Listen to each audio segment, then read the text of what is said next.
The next case, which will be 22-110 in re Purdue Pharma. And just before you get started, to remind counsel that you are permitted to remove your mask at the podium if you choose. And we will start with the first party, which will be on behalf of the debtors. And This cast of thousands, okay. okay. And so, Mr. Huber? Huber, yes. Whenever you're ready. May it please the court, Marshall Huebner for the fiduciary debtors. With your permission, I will address three main points in my 18 opening minutes and reserve the balance for rebuttal. First, this court's 34 years of unbroken precedent compels reversal. The district court is the only court anywhere ever to deem the legality of appropriate third-party releases unsettled in the circuit. The fiduciaries, mediators, and victims relied on this court's precedent for over 3 years in crafting a value-maximizing, life-saving plan. Second, even if this court could or did reconsider the legal issue anew, its precedent is firmly rooted in the code. Third, this case illustrates exactly why third-party releases are necessary in rare and unusual cases to protect the bankruptcy race and enable reorganization. Judge Strain's undisputed findings are that continued litigation of the claims at issue would, 1, likely result in the liquidation of these operating debtors, 2, gravely impair the estate's other critical assets.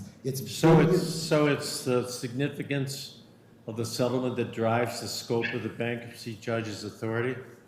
Your Honor, I apologize. No. It is the impact of the third-party actions on the race of the bankruptcy estate. So the greater the impact of the non-debtor, the greater the ability of the court to interfere with the rights of parties who have no claims against the bank themselves, perhaps. Your Honor, But interfere with claims against the non-debtor Your that's Honor, given a release? in this case, you have to have claims against the debtors. That's not my question. My question is what's the limiting principle? Your Honor, there are at least 3 limiting principles. Number 1 is the jurisdictional question, which is set forth, obviously, in many of this court's decisions, including Spdiosis, Quigley, and others. The second is the test you set forth in Metro Media, affirmed on page 88 of Madoff and again on page 99 of Tronox, that there is jurisdiction and authority when the race of the bankruptcy estate is affected. The decisions in Manville 1 rest on exactly that principle. And then, of course, Metro Media sets forth, while the court's exact words are, it is not a matter of factors and prongs, it said that truly unusual circumstances are necessary, and then lists several fact patterns. The impact on the estate, which in that case was a large settlement and potential insurance policies. Secondly is the issue of the substantial consideration being paid into the estate. You can't bootstrap merely by paying money. There has to be an impact on the estate. And Your Honor, in this case, Judge Strain tailored the releases verbatim, lifting words from Second Circuit case law to ensure that you're concerned, could there be releases about truly unrelated matters that are brought in and take creditors' rights, could never happen. No direct claim of a third party is released. I'm sorry. Yes. So with regard to the effects on the race, the claims, some of the claims that are being released, I mean, this is a very broad release. How is it that they actually, it covers, they're broader, it's a broader release than prior cases have really addressed, and how is it that these claims, in fact, all have an impact, a direct impact on the race? Your Honor, respectfully, the releases are actually much narrower than releases in prior cases. Very often the releases, as they were in Drexel and Metro Media, simply say any matter related to the debtors. And in fact, the court approved releases that had that language. These releases are actually nothing like that.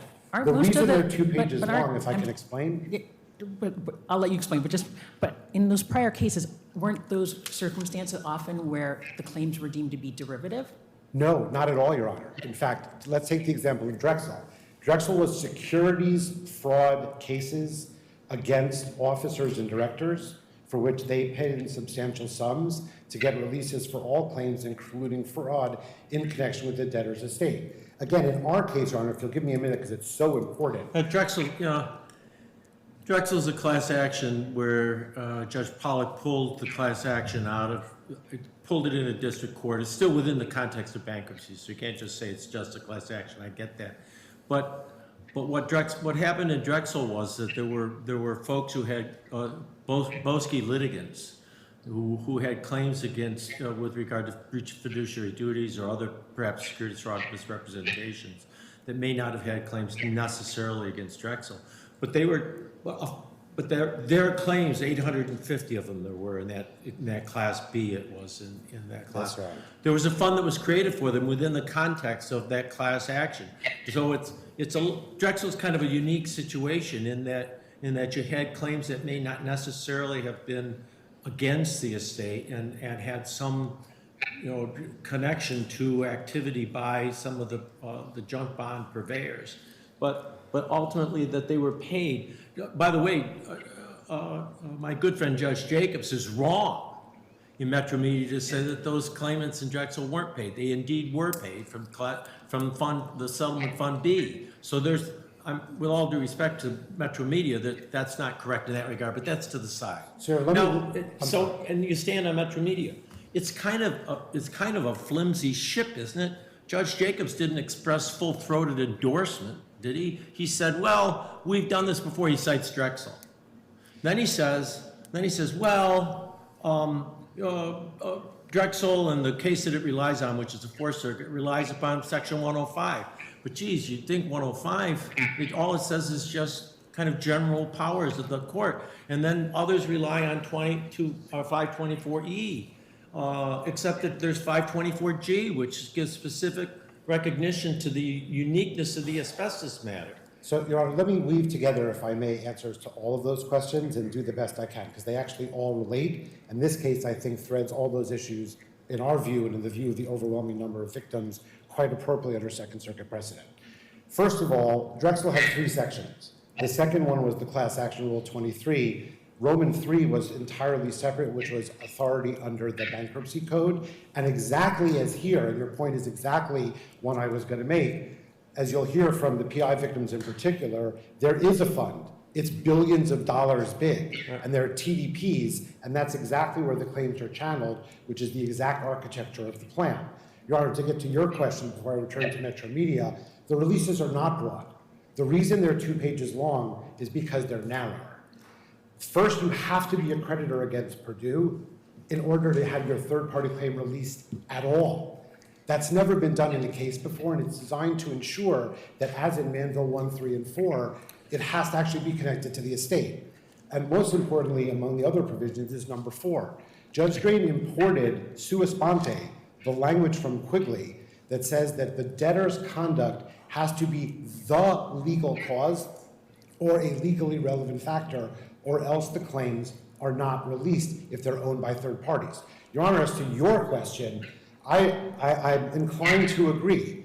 The Second Circuit cases, and there are 6 of them, rest only on 105, beginning, of course, with Manville. They all cite the Drexel Berman and well, except for Manville. And then the Metro Media, it's a repetition of one sentence endorsements. There's a footnote. There's a footnote in Madoff which says in Metro Media we approve this. No one other than in MacArthur went through any kind of detailed analysis as to what, and of course that's in the context of And Your Honor, if I may the answer, asbestos litigation. and the answer is Judge Drain did, and let me explain. Madoff 1, of course, predated, Manville 1, of course, predated 524G. It was this circuit that created the concept of propriety of third-party releases when necessary to the reorganization and impacting the race. The Supreme Court in Energy Resources specifically found that 1123B6, which says, and I quote, a plan may contain any provision appropriate and not inconsistent with the provisions of this title. 2 of your sister circuits, the 7th Circuit in Aerodyne and the 6th Circuit in Dow Corning, expressly ruling on third-party releases, coupled 1123B6 with 105 and said together there is no question. Here, Your Honor, we also have 2 other helper provisions relied upon by Judge Drain. 105 is not doing the lift by itself. 1123B3, which expressly contemplates the debtor settling its own causes of action, the debtor's causes of action against the Sacklers are its most valuable most valuable asset. We are the plaintiffs. The Sacklers are the defendants. We own billions of dollars of claims. Judge Drain found, as a matter of fact, and it is undisputed, those claims could not be settled unless, to use the district court words, the, quote, congruent claims that overlap and intertwine absolutely and completely and are inextricable against the Sacklers were settled. We also have 1123A5, Your Honor, which says that a plan can contain any provision, not any provision, plans may contain provisions, or shall contain, actually, provisions required further implementation. But that's not limitless. You don't seriously say that the Congress just said do whatever you want to do, but you can do A through J, but you can do anything else that's necessary for the plan? Your Honor, I completely agree. This is a bankruptcy court. This is a creature statute. It has no more jurisdiction than which Congress gives it.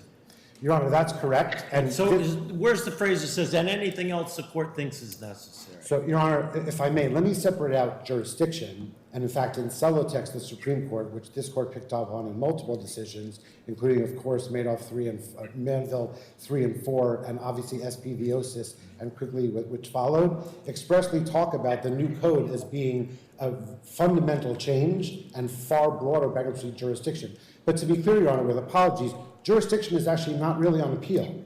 Judge McMahon affirmed Judge Drain on jurisdiction and found multiple profound Except that we have to effects on the consider estate. jurisdiction ourselves, regardless of whether you raise it or not. We do, Your Honor. And the test in this circuit, most recently and quickly in SPVosis, verbatim out of Celotex, is there if the other underlying actions might have a conceivable effect on the estate. Here, the effects on the estate are unchallenged, and they are absolutely massive.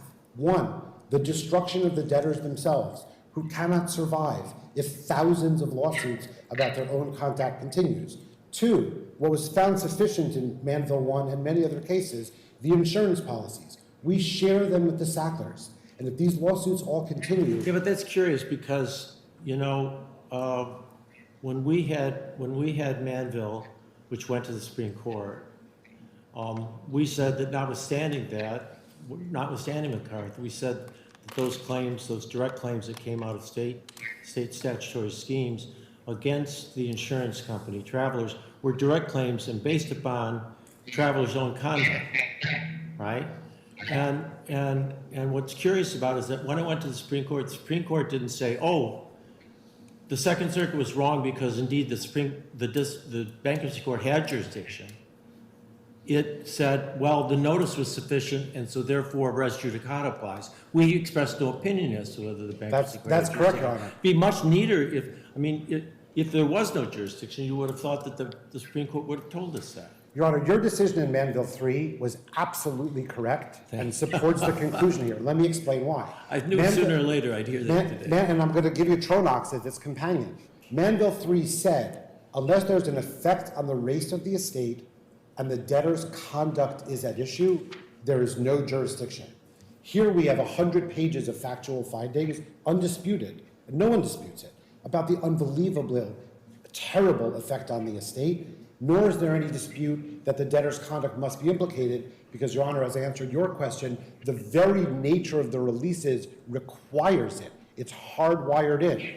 In Tronox, of course, what Your Honor did, or what this court did, was you talked about derivative in a different sense. In other words, the confusion a little bit, or the complexity, is that the Manville cases really talk about derivatives being derived from the conduct of the debtor. Correct. It's about the underlying cause of action. The more modern usage is direct versus derivative. Who owns the claims? Tronox and Madoff are exclusively about finding that boundary and saying if the... You've got a question from Judge Newman. Can you hear me? Yeah. Yes, Your Honor. All right. Before your time runs out, you seem to be spending an awful lot of time sparring, if I can put it that way, with my colleagues as to the meaning of certain sentences and certain opinions of our court.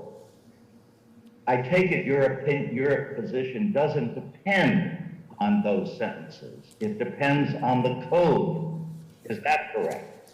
Your Honor, it is. In particular, the Supreme All Court's right. decision. Now, you were invited by Judge Wesley to consider the question, are you saying anything that's useful is okay? And I think you started to answer that question, but I'm not sure you finished it. I take it your position is no.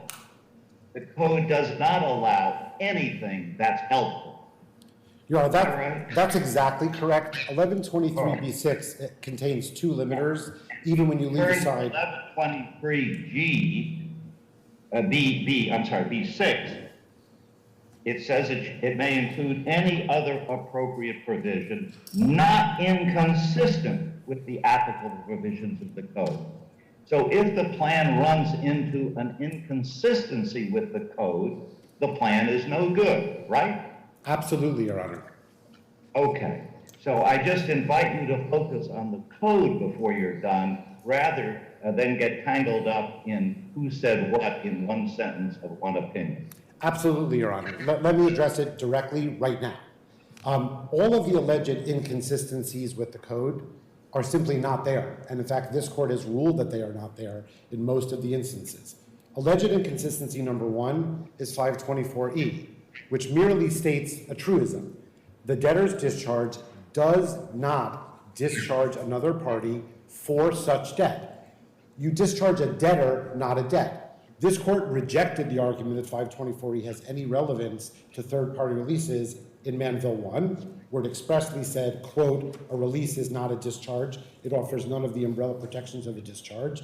And both in Drexel and Metro Media, the briefs directly argued to this court that the releases it issued violated 524E because they were discharges, and this court said, no, there is no conflict with the statute. The next provision is 520. Does the plan discharge any creditor? It's hard to hear. I apologize, Your Honor. I'm sorry, I'll try again. Does the plan discharge any creditor? No, Your Honor. What the plan does is it discharges only the debtors, and it releases a narrow category of tailored claims consistent with Second Circuit precedent of specific third parties, which in most cases have capacity limitations, i.e. it has to be connected to Purdue in their role with respect to Purdue or as a transferee. And as I said before, using the language from Quigley, literally verbatim, the debtor's conduct has to be the legal cause or a legally relevant factor. There's no other discharge of any kind. And you need to be a creditor of Purdue, which none of the third-party cases that have approved much broader releases before have ever had. You must be a creditor of the debtor, or your direct claim is not released at all. These releases were tied to the debtor, to its conduct, and to the estate in ways that are much tighter than in any predecessor case, virtually all of which just release things related to the estate. With respect to 524G, Your Honor, to continue answering your question, the next alleged inconsistency, there's a reason no court in U.S. history has ever accepted that argument. 524G is a description of how asbestos releases work, and Section 111B of the Public Law enacted in 1994 expressly states, passed by Congress, signed by the President, that it is unlawful to draw an inference from 524G and H about third-party releases outside of the asbestos context. If an individual has a claim against a prescriber of OxyContin who got one of these value savings cards that encouraged additional use of OxyContin from his prescriber, and he has a claim against the prescriber, and he also has a claim against Purdue. He fits within the claimants easily with that, but he has a claim against the prescriber too. Is his claim against the prescriber, the prescriber, extinguished? Absolutely not, Your Honor. Is the prescriber's claim for contribution from Purdue extinguished? No, Your Honor. They're welcome to try to file a claim against our estate, and they will not prevail. This is all about maximizing value to creditors by bringing in money from the Sacklers after years of negotiation and litigation, and they are the only release parties. And even there, as I've described, there are multiple capacity limitations and limitations on the release. If you are not on the list of released persons, you are fair game to be a defendant, and God knows many of them should. If I may finish answering Judge Newman's question, if that would be helpful. The only other alleged provision of inconsistency, again, is one that has never been accepted by any court anywhere in this country, never, which is 523. 523 is a provision that says when an individual natural person goes through bankruptcy, this what is and is not discharged. Important provision, because millions of people use the bankruptcy code, and Congress wanted to make sure that when you go into a Chapter 11, you can't wash certain things through the proceeding. Third-party releases are entirely different. They come up when critical to a debtor's reorganization to help and maximize the recovery of innocent creditors. We are bringing in billions and billions of dollars to save lives. That's why there's... I'm sorry, can I just jump in? One thing, I guess, one question I have is this question of abuse. And even in Metro Media, there was this acknowledgement that, these releases perhaps can be okay, but there's a heightened risk of abuse. And in a situation like this where the parties being released are the ones determining the contribution and kind of driving the plan, that suggests concerns about abuse, or even in future cases, the idea that the parties who are getting the benefit of this release are determining, how much they give, how essential it's going to be to the plan. Absolutely, Your Honor. If I can tackle, there were two things in there. If you don't mind, I'd like to address them both because they're actually so important. Number one is the question of, is there abuse? Now, when Metro Media talks about abuse, and I think Judge Wiles' quite actually sharp opinion in AG and Marine is quite helpful on this. What the Second Circuit was talking about was the abuse of overuse of third-party releases.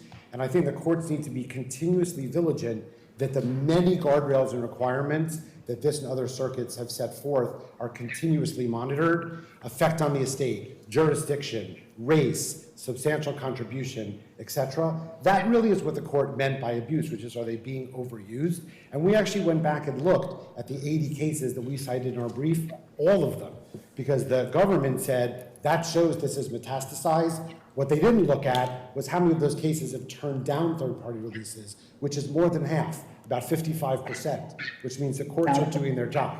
In this case, Your Honor... I think, Judge Newman, did you... On the role of the Sackler. Are you familiar with the mediation process that the judge and Attorney Feinberg went through?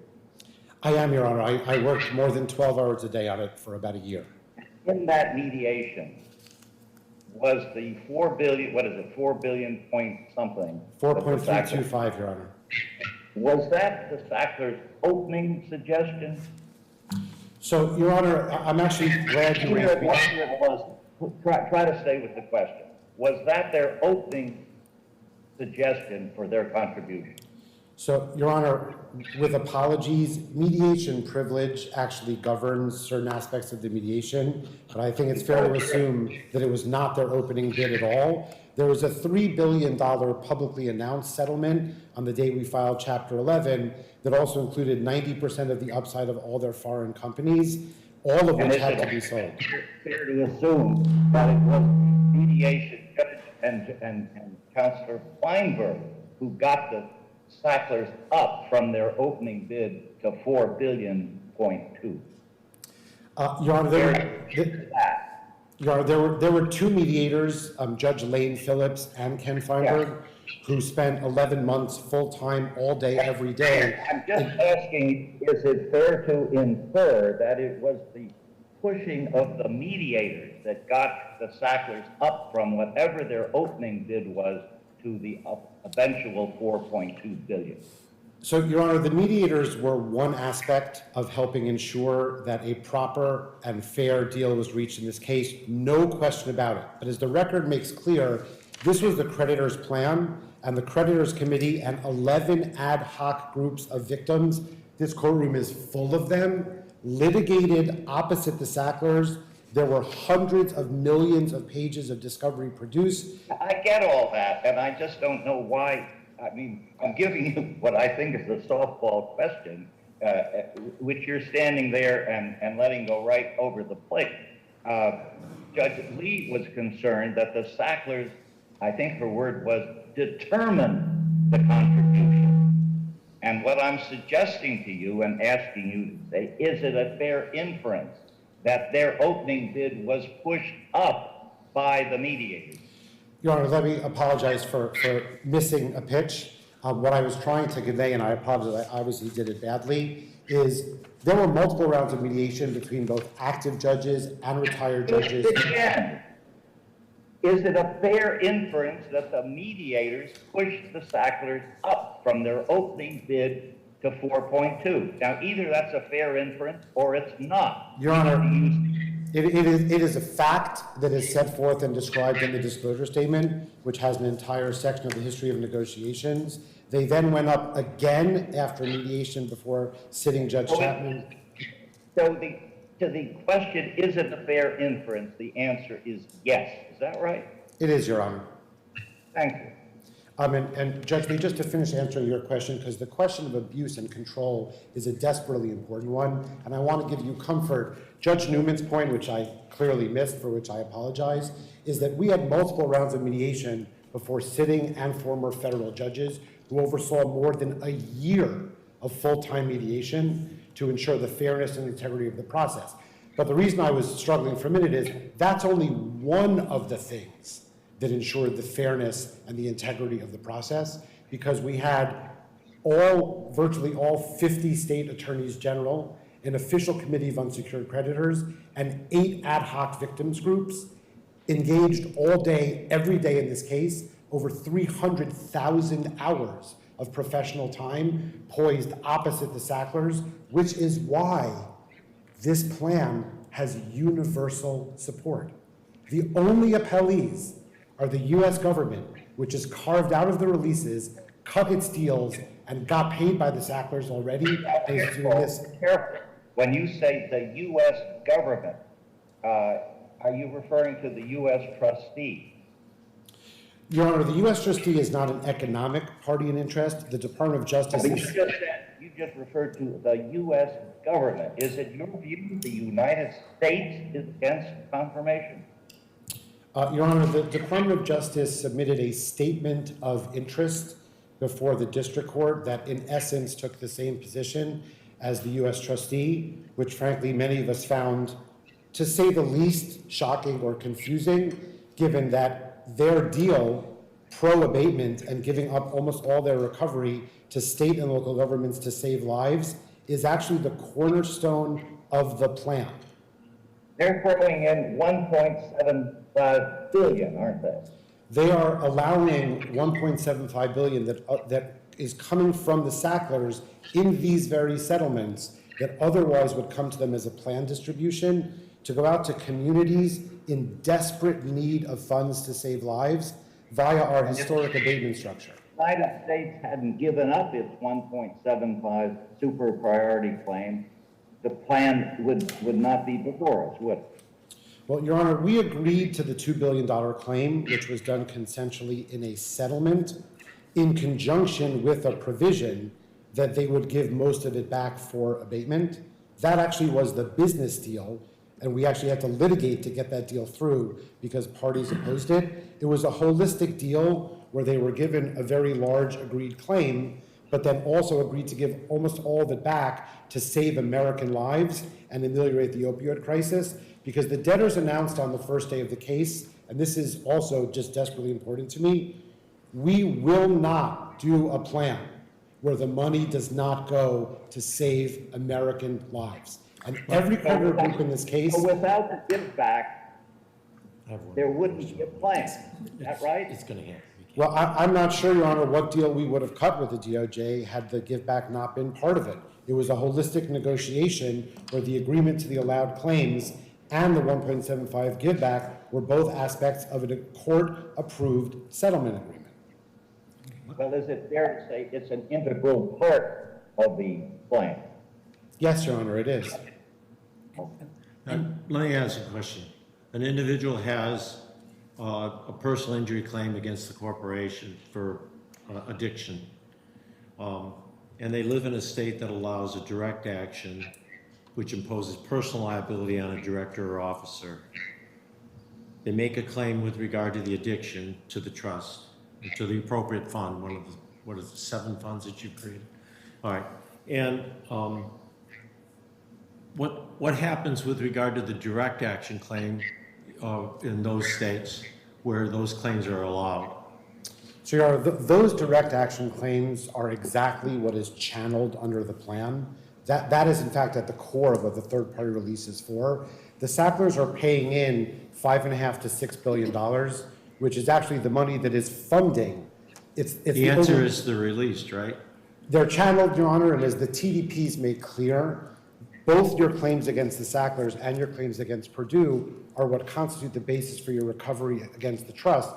It's just there's only one injury, so you measure the injury once. So the release runs to to Sacklers, releasing them individually, with regard to direct claims that state law authorizes with regard to various activity of corporate officers, and imposes a direct personal liability upon the director, and for which reimbursement can't be sought from the corporation of which the officer or director is a member. Yeah. So Your Honor, I think the law may be complicated as to whether reimbursement could be sought from the corporation and whether they could. That's why I said that it couldn't. Right.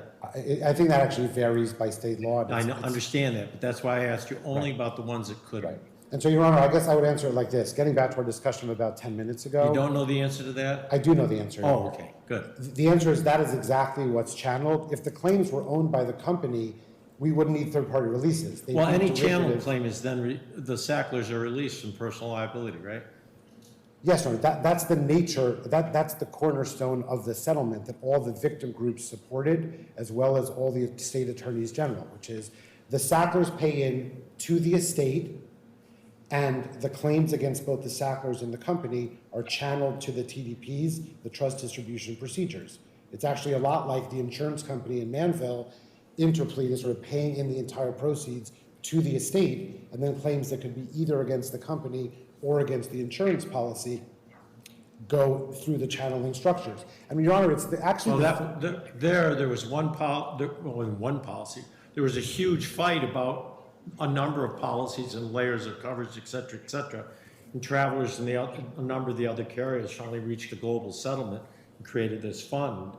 And the situation there was in Judge Newman's case, MacArthur, you had a distributor, but the distributor's claims were going to be made against that fund. But that was the asset that was going to be divvied up one way or the other. Right. But this is a little different. This is a state statute that imposes direct personal liability upon the Sacklers, and yet the Sacklers' claims are discharged So, Your Honor, because of the fact that they paid into the debtor, and so state claims are being extinguished by a bankruptcy order, right? So, Your Honor, this is exactly like every third-party release case ever. In other words, parties have direct claims against third parties, and a settlement is reached because the bankruptcy estate is so deeply affected. And again, in most of those cases, it's only about a payment into the estate, or it's about an insurance policy. Here, we actually have everything. The debtors have billions of dollars of insurance that the Sacklers are now walking away from. And only the we have bankruptcy right court to order recover. trumps the state cause of action because of the supremacy of the bankruptcy court. I mean, Your Honor, I believe in any case when a third-party claim is released, that claim otherwise could be prosecuted under either state or federal law. And so whether it's MacArthur's claim in Manville 1, whether it's the securities law claims in Drexel, whether it's the hypothetical third-party claims in Metro Media, whether it's the breast implant claims in Dow Corning, and this is another really important point. And they continue to grow these types of cases. Well, interestingly enough, Your Honor, if you think back from a policy perspective, almost every mass tort that has ever hit the bankruptcy system in every circuit in this land was only resolvable through third-party releases. There's no doubt. The question is, how much can the bankruptcy court give to the Sacklers as it impacts individuals who have a separate independent claim against them, for which somehow the Sacklers become absolved because they play a vital role in settling this case. So, Your Honor, what I would say is this, in the May. I'm sorry. May I answer? Oh, absolutely. I certainly want you to respond and start to wrap up. We've let you go quite a bit over. Sure, I apologize. Absolutely, I thought I was yes. only answering questions. I don't mean to tarry. No. Your Honor, in Madoff, this court's exact words were, bankruptcy courts have authority, quote, to approve releases of a non-director's independent claims. That was what you repeated and cited to at page 99 of Tronox. And you're right, that is out of Metro Media. Now, Your Honor, if this court's view is all of our cases to date rested only on 105, and a bunch of the other cases, including the Supreme Court, have cited 1123B6 also, because that's actually for a plan of reorganization, in fact, more closely, arguably even on point, because it says a plan may contain any provision appropriate and not inconsistent. And bankruptcy judges all over the code are given leeway, does not discriminate unfairly, is necessary to the organization. There are adjectives there in about 40 places in the code where this type of discretion is the warp and woof of what the broad jurisdiction under Celotex and SPV-OSIS and quickly your decisions, Tronox, Manville 3, Manville 4, are all about. And never before has a case like this happened where the entire case for 2.5 years was only about the third-party claims, and that's what was mediated, litigated, and negotiated, and every group in the case needs this money to go out to save lives. Great, Okay, thank you. we'll hear from you again on rebuttal. So at the next party, we're hearing from the Committee of Unsecured Creditors, is that correct? It is. Good morning. Speak right up. Please speak right up. It's hard to hear sometimes. I will. And you're Mr. Hurley? Yep. I am Mr. Hurley. May it please the court, my name is Mitch Hurley on behalf of the Unsecured Creditors Committee. The UCC was selected by the U.S. trustee himself to act as a statutory fiduciary for all of Purdue's unsecured creditors in these cases. And the UCC has faithfully discharged that role in the more than 2.5 years since we were appointed. We can therefore say with confidence that the plan, far from being dictated by the Sacklers, is a creditor's plan. It reflects creditor compromises and advances creditor interests. The U.S. trustee is correct that the transfer-related claims are strong against the Sacklers. We know it was Purdue's creditors who uncovered and developed virtually all of the evidence that the U.S. trustee cites. But litigation against the Sacklers would take years and tens of millions of dollars at least, and success, no matter how likely, is not guaranteed. In contrast, the settlement incorporated in the plan does guarantee that Purdue's claimants will receive billions in desperately needed relief in the near term and promote abatement and public health goals that could not be achieved outside of a consensual resolution. The settlement also is critical to the reorganization. Purdue's many creditors negotiated the 20+ interlocking agreements that allocate value amongst creditors. Absent the Sackler settlement and release, as Judge Strain found, all of those creditor allocation agreements will unravel by their terms and lead to costly intercreditor litigation that itself could take years and cost tens of millions of dollars. As Judge Strain also specifically found, the estates cannot withstand the chaos, that kind of chaos, and a liquidation with literally no recovery by unsecured creditors would be likely. This is all the more so because in that event, the DOJ could assert the full amount of its allegedly $2 billion super priority claim, which is more than some estimates of Purdue's entire enterprise value. Creditors in trial court for these reasons recognized that the releases at issue are not only important to the plan, they are absolutely essential. Even the U.S. trustee acknowledges that the plan would fail without the release.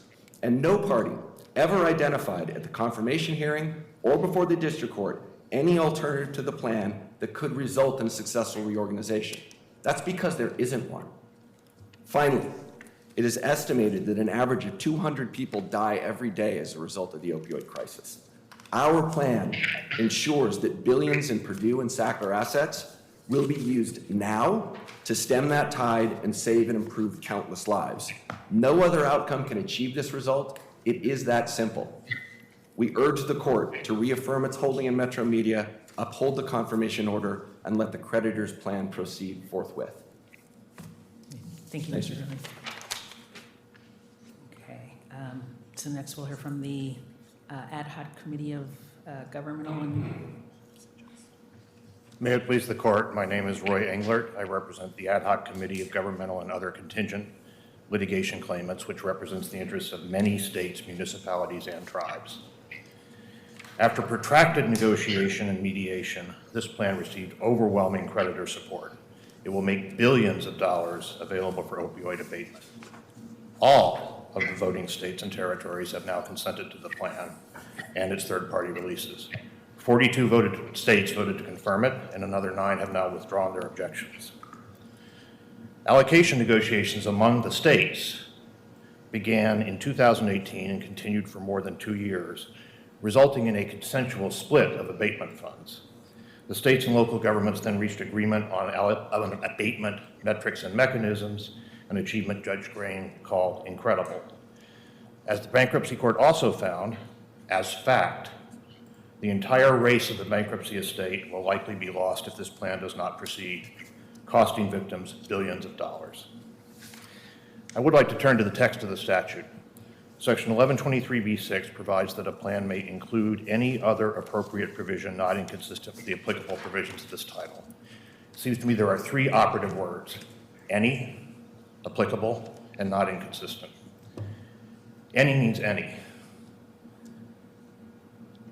Not inconsistent has been covered by Mr. Huebner, and I would particularly commend to this court's attention Section 111B of the 1994 statute, which is codified. It's sometimes referred to as uncodified, but it's codified as a note to 11 U.S.C. Section 524.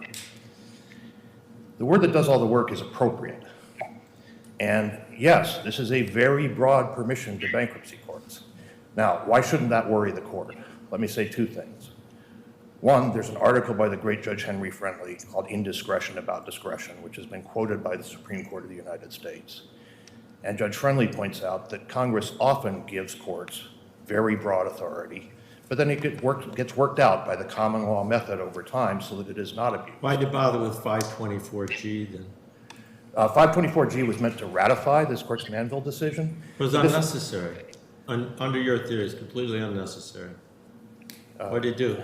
So it just enacted it so everybody knew that they agreed with that one? Well, there was tremendous controversy over Manville, as Your Honor is well aware. And Congress did want not only to ratify Manville, but to put some very, very, very detailed procedures in place. And that's Congress's prerogative, is to legislate in detail, but it's also Congress's prerogative, Judge Wesley, to legislate broadly, which is what it did in 1123B6, but with the very important qualification that the provision must be appropriate. Now, if ever there was an appropriate case, this unique mass tort case is the case in which a third party... Appropriate is defined by the circumstance, or appropriate is defined by the underlying premises and limitations of the bankruptcy code itself? I mean, I'm not interested in the hype of whether the Sacklers dictated this or not. That doesn't interest me at all. What I'm interested in is whether the court has the authority to do this or not. And so, is it the substantial contribution that the third-party non-debtors make? That's part of it, but again, I'm standing here representing the states. Oh, no, wait, counsel, don't get drawn into that, for heaven's sakes. You're just... Why don't you let him answer my question? Well, he'll answer it after I finish. Okay. Please don't shoot yourself in the foot by saying it's the contribution of the Sacklers that make this plan lawful. Don't do that. Well, what I start 1124-23 B6, which said they can do anything appropriate, not inconsistent with applicable provisions. So the burden is on the objectors to find an applicable provision that says the bankruptcy judge can't do this. And your position, as you started, is there is none. Yes. And the fact that Congress blessed the asbestos thing isn't a contrary provision, because Congress said specifically draw no inference from our doing this. Yes. Draw no negative inference. Yes. So there is no provision, on your view, that says it can't be done. And that remains true whether the Sacklers put in $4 billion, $1 billion, or 0. right? There's no provision of the code that says that can't be done, no matter what the Sackler's contribution. But I do want to emphasize on behalf of the states, the enormous amount of work that went into creating mechanisms for opioid abatement, and why this matter is supported by, why this plan is supported by essentially the unanimous view of the states, which is very unusual. Judge Wesley, I thought some of So your questions- absent a limitation, anything goes, I take it? No, this is why I brought up the friendly article. Well, Judge Newman was asking you, he said, absent a limitation, anything else is appropriate. Is that Anything it? else is not inconsistent. Again, I started by saying the operative words are Then what are, not inconsistent excuse and me, what are the appropriate. limits then? The limits are worked out by courts over time in decisions like Metro Media and in the decisions from other circuits. Counsel, start with the statute. It doesn't. You started with the word any, but it is followed by any other appropriate provision, right? Yes, Doesn't the word appropriate have some meaning? yes. Is it limitless? I'm No, not gonna ask anymore. I'm done. Thank you. Thank you. Thank you, Judge Newman. Thank you. thank you. All right. Next, I believe it's the counsel for the Raymond Sackler family. Is Mr. Joseph is next? Your Honor, we reserved the 2 minutes for rebuttal because the issue we address is not the issue that Your Honors have been considering. Okay, thank you. We'll hear from you later. Okay, and the next party is the ad hoc group of individual victims, is that? Yes, Okay. And you're Mr. Shore? I am. Okay. Again, Chris Shore from White and Case on behalf of the ad hoc group, which is a group of about 65,000 individuals that participated actively in the proceedings below, including in drafting the TDPs, which raised a question. And I'm happy to answer any question you might have about the TDPs, but let me answer the question you asked, Judge Wesley. The TDPs are premised on one injury, one claim. That was a set of processes that were put in TDPs that were approved by the bankruptcy court without objection from anybody. The alternate rule in which we would try to determine 160,000+ personal injury claims by allocating relative fault between the Sacklers and Purdue, completely unworkable. So the TDPs, one injury, one payment out, but to be clear, they are all being funded with the Sackler contributions, which are being made for both release of estate claims and direct claims. With the rest of my time, though, and it's going to sound weird for the victim's lawyer to say this, I want you to look past the cravenness of what the Sacklers did here as officers and directors of this company and the damages that they wrought on everybody. The key question that not only applies in this case, but will apply in every future case is, how do you solve the situation that Your Honor identified, where there are claims against the corporation and there are claims against the directors and officers for their participation in those acts? Those are the claims we're talking about. Those are the claims that were identified by Judge McMahon. Those are the claims that are raised in everybody's papers. Acts by Mortimer Jr., acts by Richard Sackler, acts by Kathy Sackler, all taken while they were directors or officers of the company.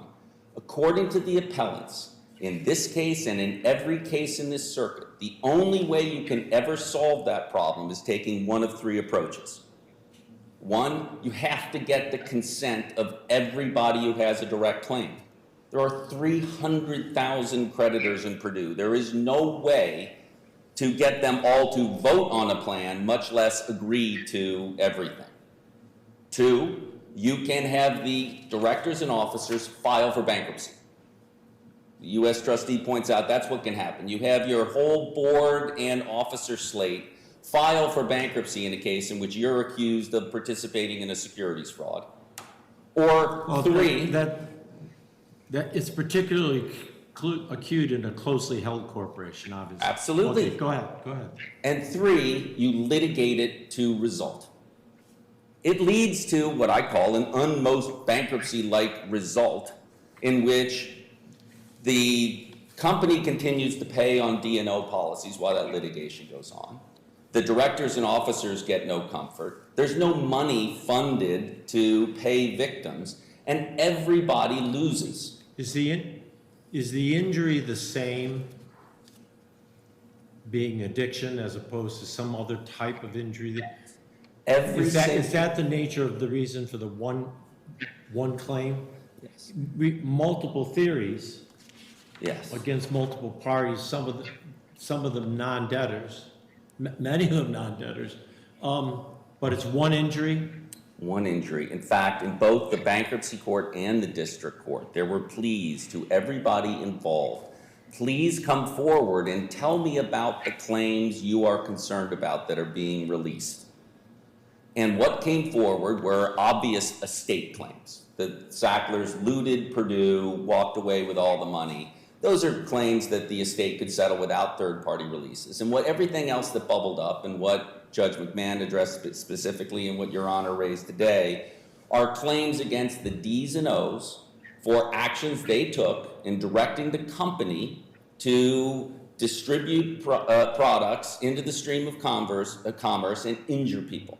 Those are the claims we're talking about. They are inextricably intertwined, as Mr. Huebner said, with the claims against the company.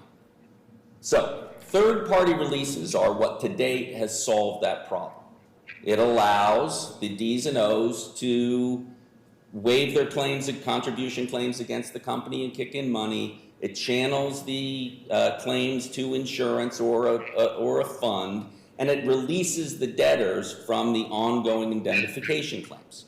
If Your Honors are going to find that is taken away, that possibility no longer exists, there are no third-party releases, we would implore the court, as we have in our papers, to get to the question then of direct and derivative. To exercise your jurisdiction, to look at this situation and say, in a world in which releases don't exist for the Sacklers for this conduct, should it be a case in which 300,000 claimants each have their individual claims that they can pursue based on state laws? We'll have cases going in 50 states, all for the same conduct, and all trying to get to the same result, but for which the individuals will hold the payments for themselves, just as the 9 states who settled. They said, I have a direct claim, I'm going to take $300 million approximately for myself, I'm going to put it in my pocket and not share for anybody. That's not the result that bankruptcy should promote. The question that should be addressed, and I think based upon what we put forward in our papers, is the court can rule in a world in which third-party releases don't exist. Claims like this, there may be direct claims, but the debtor should have standing to pursue them. It leads to what Your Honor said in Tronox, which is it leads to an equitable result. Everybody wins. People will have their opportunity to participate. People can question whether the debtor's settlement is appropriate, but you can't leave a world in which nobody gets anything until the 300,000th person gives up their litigation. Because that's the factual situation we're in. The Sacklers aren't funding until they get comfort on those claims. It's done pursuant to a third-party release. If a third-party release isn't available, it should be done pursuant to this court's existing direct derivative jurisprudence that's been laid out and summarized most recently in Tronox.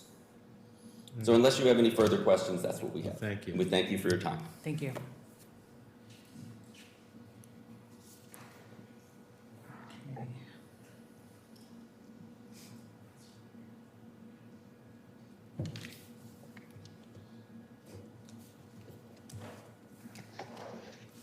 Okay.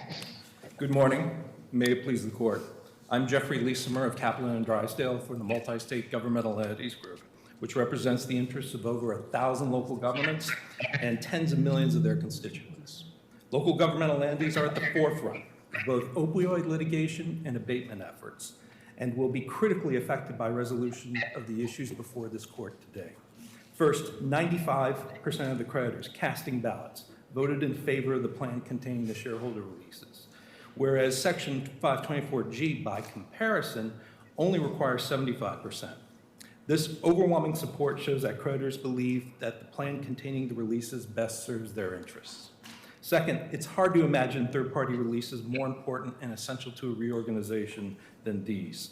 Two of the most important achievements of the MSGE group and other public creditors are, one, an agreed allocation of recoveries among incredibly disparate and complex creditor groups, and two, agreement to use the billions recovered from Purdue and Sackler's exclusively to abate the opioid crisis, bringing billions of life-saving dollars to help those most vulnerable and in need. Those achievements likely would be destroyed if creditors could continue to sue the Sacklers for Purdue-related claims. This is because the available assets are dwarfed by the claims asserted against them. The public creditors' claims alone are in the trillions of dollars. Even if one significant creditor were not bound to the releases and got a judgment anywhere near its asserted claim, the Sacklers would not be able to make their agreed settlement contributions, drastically reducing or eliminating payments to all other public and private creditors.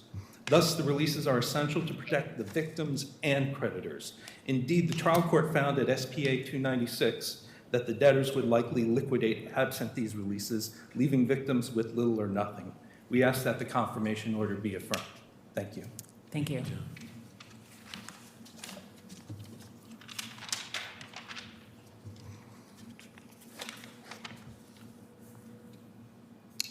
And is the next party for the Mortimer side initial coverage Sackler family?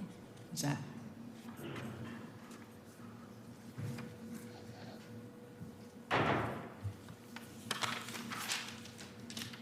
Your Honor, I reserved my time for rebuttal as well. Okay, thank Thank you. you. We'll hear from you. Okay.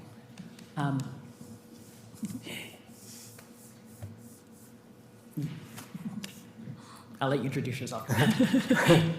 Carl Cesari for the Canadian creditors.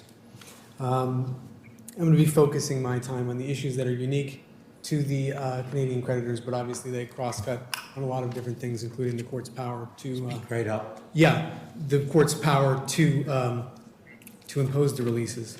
The appellants in this case have largely attempted to minimize the significance of the Canadian creditors, but the court shouldn't be taken in by that effort. The Canadian creditors represent much more than a few isolated communities. They're the named representatives of classes that are likely to be certified in the near future. That will represent all 3,000 municipalities in Canada, all 600 First Nations in Canada.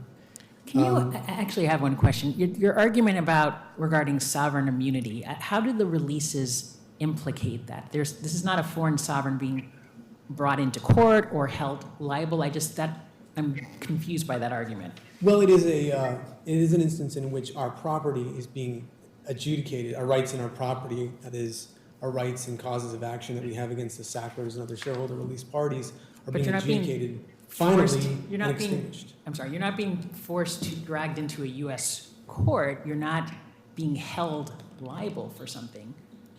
No, but it's the same as if we were a defendant in a declaratory judgment. We are having our rights adjudicated as a defendant. Whether or not we are being held liable for damages doesn't matter in terms of sovereign immunity. It's a question of whether the court is exerting jurisdiction over us. But you're coming into this voluntarily. The court is not forcing you into this proceeding. You voluntarily have been a part of this. Well, we filed a proof of claim in this case, and that's true of the individual representative claimants that are here before you today, not the class. But when you file a proof in bankruptcy, that does not waive claims of sovereign immunity. When it comes to immunity provided under FISA, the only way to waive immunity under FISA is under FISA. 1604 says that you go through 1604 and 1605 through 1607 are the only ways, the exclusive ways that FISA immunity can be waived. When it comes to the common law immunity enjoyed by tribes, when they appear and provide and they enter an appearance in bankruptcy by filing a proof of claim, all they have done is consented to personal jurisdiction to adjudicate their claim, and any claims or counterclaims that might offset that claim. There is no consent or there is no waiver of sovereign immunity as to subject matter jurisdiction. and sovereign immunity is a matter of subject matter jurisdiction. And there is no waiver of other claims. You can't bring us into court in bankruptcy and then have other people adjudicate their rights against us. And that's exactly what happens Maybe I'm here. disputing the idea that you were brought into this court in bankruptcy. You weren't brought in. You inserted yourself into this. Well, we were brought into this we came into this bankruptcy to adjudicate our rights against the debtor. We never raised any issues against any of these shareholder release parties. We never sued them. We never voluntarily consented to be sued or countersued by them. And one of the decisions that the appellants rely upon, S.G. Phillips, says you're only waiving, when you appear in bankruptcy, issues related to set-offs. You're not waiving any other issues regarding subject matter jurisdiction or sovereign immunity or anything else. And so your rights against third parties are not at issue. You haven't introduced or allowed yourself to be sued by them, if that makes any sense. I want to return back to the issue of jurisdiction, the court's power to enter the releases, because I think, Judge Wesley, your instinct is exactly correct.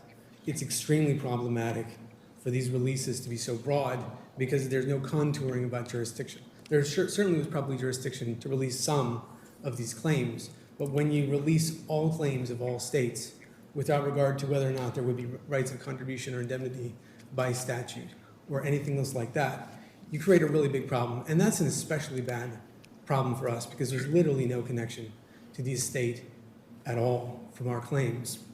There will be no rights to contribution, indemnity, or insurance because they haven't established that there's any insurance policy that covers us. They haven't established that the rights of contribution indemnity with regards to our claims against Purdue Canada, they're going to run to Purdue Canada. They're the joint tortfeasor in that situation. And our Contribution Act claims, our Competition Act claims, for those, contribution and indemnity and insurance are all affirmatively barred by Canadian law. There will be no recovery for those claims. There's no connection to the estate there. And as the court, as you suggested, Judge Wesley, it's also extremely problematic for them to say that, well, because they've got a right to withdraw, the Sacklers have the right to withdraw the money if they're sued, or there would be a cascade of events that would happen if there were to be a bunch of suits. That is an extremely problematic way of establishing jurisdiction because that establishes that there were effects on a particular plan. But then you have to leap from the plan to the estate, and that is an indirect effect. That is a second order. If this happens, then another event happens, and then other people do other things. And that's exactly the kind of attenuated, indirect connection that can establish jurisdiction under this court's precedent. Do Canadian plaintiffs possess direct claims against the Sacklers individually? So we have not filed any claims against the Sacklers directly yet. We were prohibited from doing so by the impositions of stays here. And no, but I'm talking under Canadian law. Under Canadian law, we can sue. We can and plan to do, yes, exactly that. We plan to sue them both in their capacities of directors of Purdue Canada. We also plan to sue them under the Competition Act, which is a direct action against them individually, not in their capacities as officers and directors, but individually for their conduct in promoting opioid drugs in the United States. And under Canadian law, you say that with regard to those claims, they can't seek contribution or indemnification. With regard to the contribution, with regard to the Competition Act claims, that's not just unlikely to happen. It's affirmatively barred under Canadian law. On all three, there will be no contribution, there will be no indemnity, and there can be no insurance coverage. Okay. Okay. Thank you. Thank you. Okay. I think we have your argument. Okay. Thank you.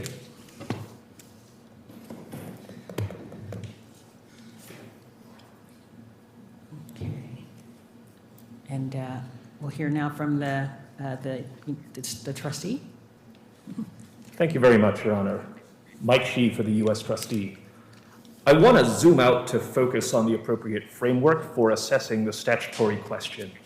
And that stems from the long line of Supreme Court cases making clear that Congress needs to enact exceedingly clear language if it wants to significantly alter the power of the federal government over private property, as it articulated most recently in Cow Pasture.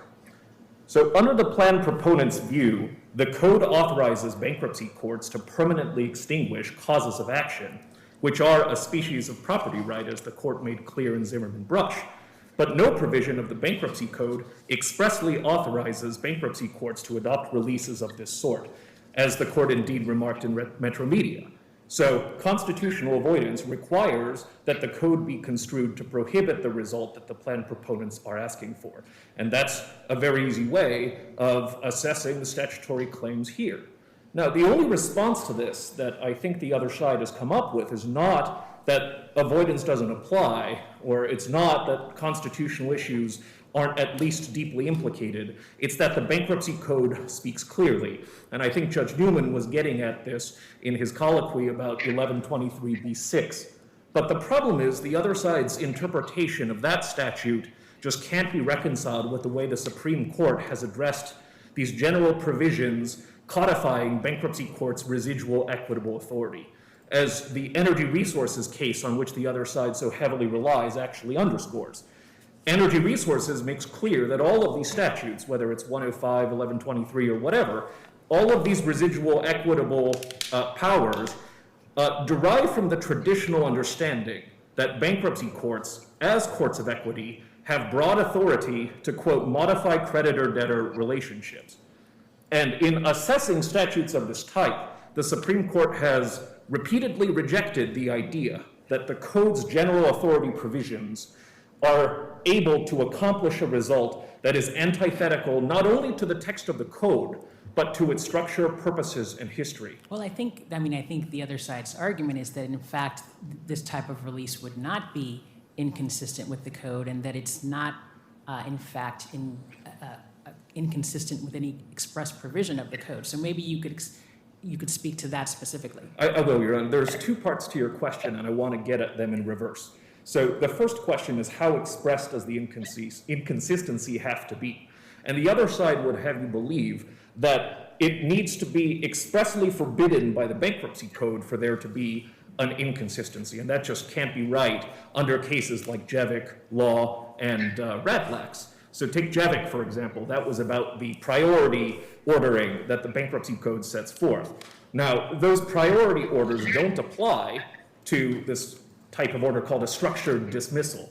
So nothing in the bankruptcy code expressly prohibits a bankruptcy court from adopting a structured dismissal that violates the priority provisions. Nevertheless, the Supreme Court said in Jevick that the priority provisions are so fundamental to bankruptcy that the general provisions granting equitable power to the bankruptcy court can't support the exercise of authority. And so analogizing... Can I just jump in for a second? Yeah.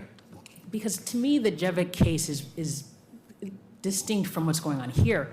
In that situation, you actually have something in the bankruptcy code that specifically says this is the priority order, and it applies to certain circumstances. And yes, in that case, they're basically, the bankruptcy court is saying, well, we know these are the standard priority orders, but because the code doesn't say we have to apply it to a structured dismissal, we won't. That's a clear inconsistency where the code is addressing a particular area in a very specific way about priority, and the bankruptcy court is saying, well, we know this is a priority, but we're going to divert from this because we think there's good reason, something general like that. Here, there's not some specific provision about third-party releases in the code where you can look at that, oh, this is some specific standard, and we're going to go away from that. It seems like a different situation in Jevick because it's highly specific. And so, yes, what they were doing wasn't forbidden by the code, but it was addressed in a very explicit way. So, point taken, Your Honor. We disagree with that reading of Jevick because, as the other side would have it, there does need to be some express prohibition. But Your Honor's, I think, point is, I guess, slightly different, which is, the sort of inconsistency was more specific because there we're only talking about, the specific priorities framework. And here the inconsistency is much broader. But that makes the problem worse, Your Honor, not better. So virtually every provision of the bankruptcy code is there to restructure the creditor-debtor relationship. That's all the bankruptcy code really talks about. And this court has held, and the Supreme Court has held, and other circuits have held, that the whole point of bankruptcy is tailored to that relationship. And so it makes sense that the code is replete with statutory provisions directed to that relationship. It's not just the priority scheme that we're talking about now. We're now talking about, you know, as the other side said, the warp and weft of the entire bankruptcy code. And none of those provisions, except one, has anything to say about the release of a non-debtor's direct claim against another non-debtor. The one provision is arising only in the asbestos context, and it doesn't apply to direct claims. It only applies to derivative claims, as this court explained in Manville 4. So the inconsistency is, yes, you're right, Your Honor, it's a more general inconsistency, but that just underscores why the power asserted by the bankruptcy court was so remarkable, and why I guess another way to look at it is, if it's so general, how are you determining that there is in fact an inconsistency? So it's not, so it's a structural analysis, Your Honor, in the same way that the Supreme Court has relied on the similar structural intuition in Javik, Radlex, and law. So, you know, again, the Supreme Court says where we have a whole bunch of provisions that address a particular type of thing, and no provision addresses the sort of thing that the bankruptcy court wants to do, but there's obviously a relationship between them, then, you know, that is antithetical to the structure of the bankruptcy code. And so that intuition applies with full force here. But it's not just the specific problem. So your reading of 1123b6, when it says not inconsistent with any applicable provision, you think that means inconsistent with another provision that deals with a specific topic, and inconsistent with any provision that doesn't deal with a specific topic. Is that right? No, Your Honor, we agree that appropriate has meaning. What we're saying is that the specific topic relevant to the question of a non-debtor release is indeed the topic of whether a discharge in bankruptcy can provide relief not only to the debtor, but also to the non-debtor, and not only for derivative claims, but also for direct claims. And so we disagree with the premise of the question that there is somehow some divergence between, you know, that fundament of the bankruptcy code and, you know, and somehow that's irrelevant to the power that the bankruptcy court has asserted. But it's not just these general provisions, Your Honor, that the release offends. The release also grants the equivalent of a discharge to the Sacklers without ensuring that the Sacklers submit to the code's procedures for protecting creditors. So there's no reasonable dispute, for example, that if the Sacklers had declared bankruptcy themselves, they haven't, but if they had, the result would have been much different and the deal would have looked quite different. So the Sacklers would have needed, for example... Excuse me, didn't we say in Manville 1 that a release was not a discharge? That was certainly part of Manville 1, but Manville 1 doesn't sweep that far for two reasons. The first is Manville 1 only addressed derivative claims, as the later cases in the Manville line make clear. And the second is that in Metro Media, this court explained that indeed a third-party release could be the equivalent of a discharge. But, you know, just to go back to the inconsistency, if the Sacklers had declared bankruptcy themselves, they would have needed to account for all of their assets. They would have needed to put them in the bankruptcy estate subject to certain exemptions. They wouldn't have been able to obtain relief for claims for fraud and certain other forms of intentional misconduct.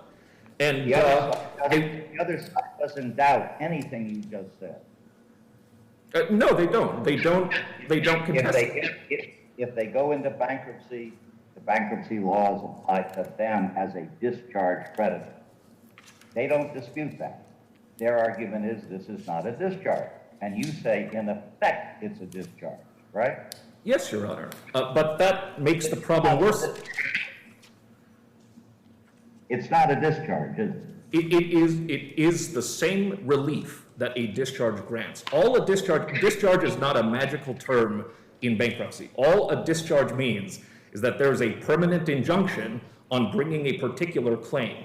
That's exactly what this release does. This release operates as a permanent injunction on bringing a particular type of claim. Well, Now, you're right. it extinguishes the claim.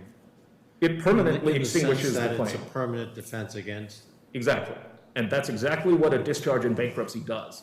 And so they say it's, well, not technically a discharge in bankruptcy.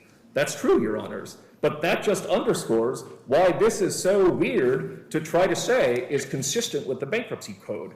If the relief they're given by the bankruptcy court is identical to a discharge, but the bankruptcy discharge provisions emphatically do not cover the sort of relief that they got, that is a tremendous assertion of power on behalf of the bankruptcy court that you would think Congress would have specified more clearly if it had intended the bankruptcy court to wield such authority. And of course, notwithstanding the asbestos exception, which applies only to derivative claims, we're not aware of, and the other side hasn't cited a single example of Congress saying that in something like the 222 years in which Congress has been legislating in the bankruptcy space.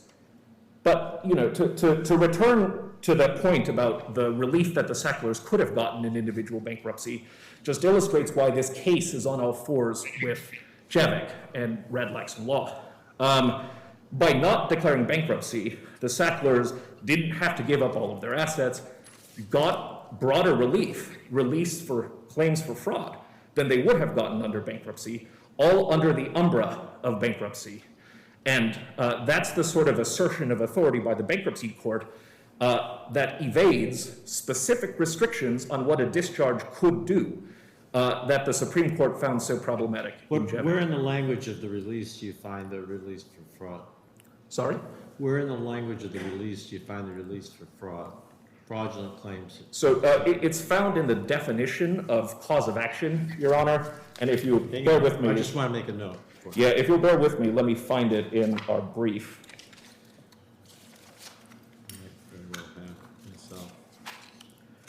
Yeah, so we begin discussing this on page 19 of our brief.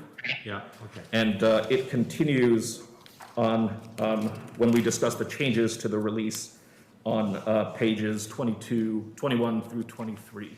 Okay. And so the operative definition of cause of action is any claim within the meaning of the bankruptcy code, as well as any claim of any kind, character, or nature whatsoever. And that to me seems broad enough to encompass a claim for fraud against the Sacklers. So the other inconsistency to point out is with respect to 524G itself. When Congress enacted 524G, it specified that that was being enacted notwithstanding Section 524E, which of course states that a discharge of bankruptcy is for the benefit of the debtor. The other side has no explanation for why Congress would have wanted to include the notwithstanding language. As far as they're concerned, Congress didn't need to enact that language at all. And indeed, Congress wouldn't have needed to enact 524G at all, because in their view, bankruptcy courts have traditionally wielded such power. But what do we, I mean, with regard to 524G, when it explicitly states, don't read into, don't assume or read anything into, from this rather, about the bankruptcy court's authority, it seems like it's a wash. Like, how can you say, well, even though the statute has an explicit provision saying you can't rely on this or read into this, we should still read into it. So it's not, because that overreads the rule of construction, Your Honor. All the rule of construction says is, if courts believe that bankruptcy courts have always had this authority, then the enactment of 524G shouldn't restrict that. That, I think, is the best reading of the rule of construction. But Congress didn't take a view as to, in the rule of construction, as to whether bankruptcy courts have traditionally wielded that authority.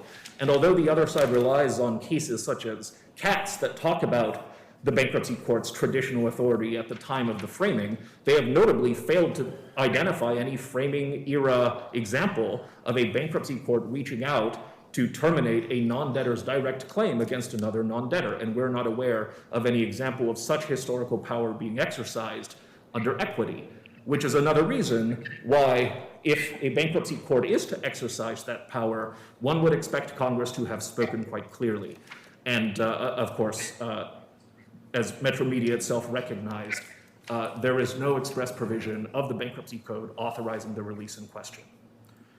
I also, So is it fair to say that with respect to non-asbestos claims, Congress didn't speak one way or the other with respect to relief? that's fair, Your Honor. It's difficult to parse because, again, Congress in 524G said that 524E is a bar.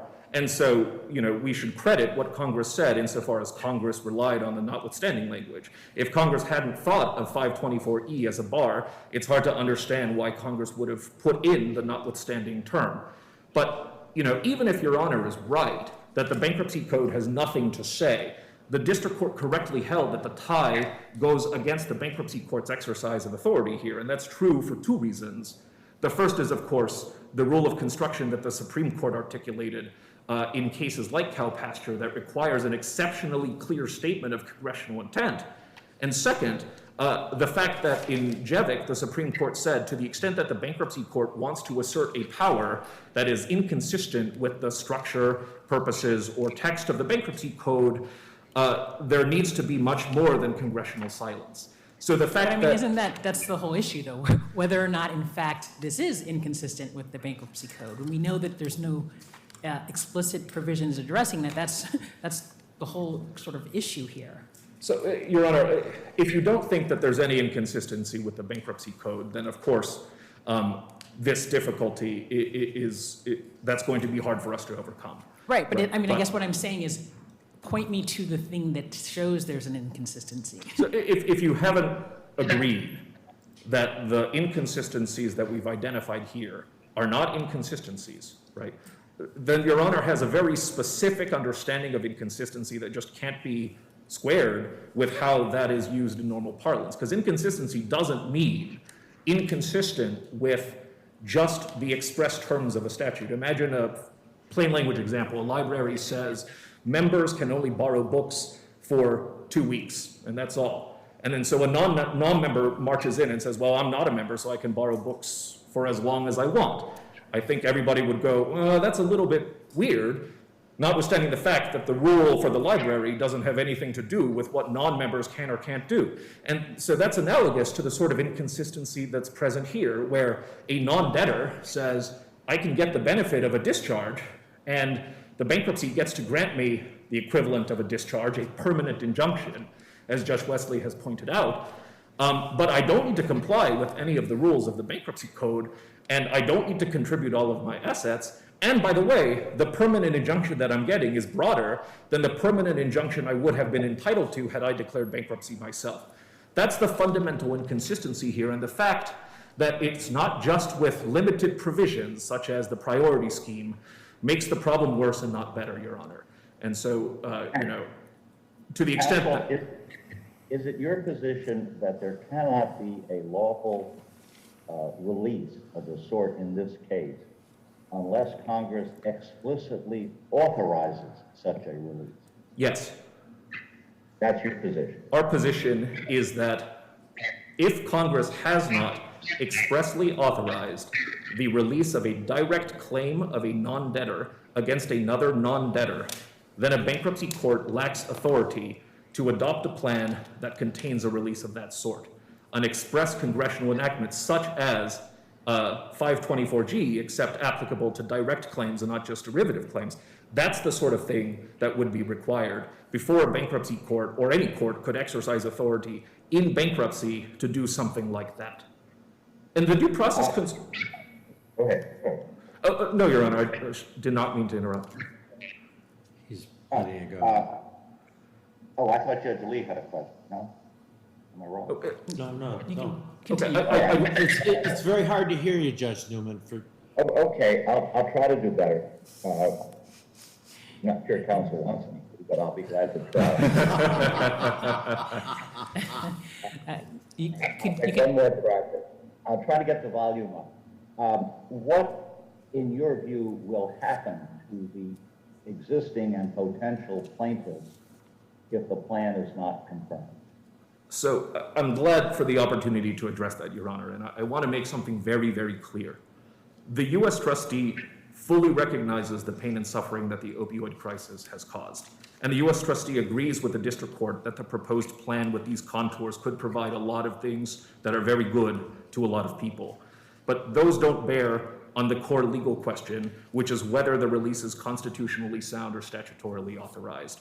And moreover, these predictions about what will happen if the district court is affirmed are speculative. So for example, the bankruptcy court approved the plan based in significant part on representations that it was the best plan, and based on, it seems, significant efforts by the mediators to extract the best plan. And that led to a $4.3 billion contribution by the Sacklers.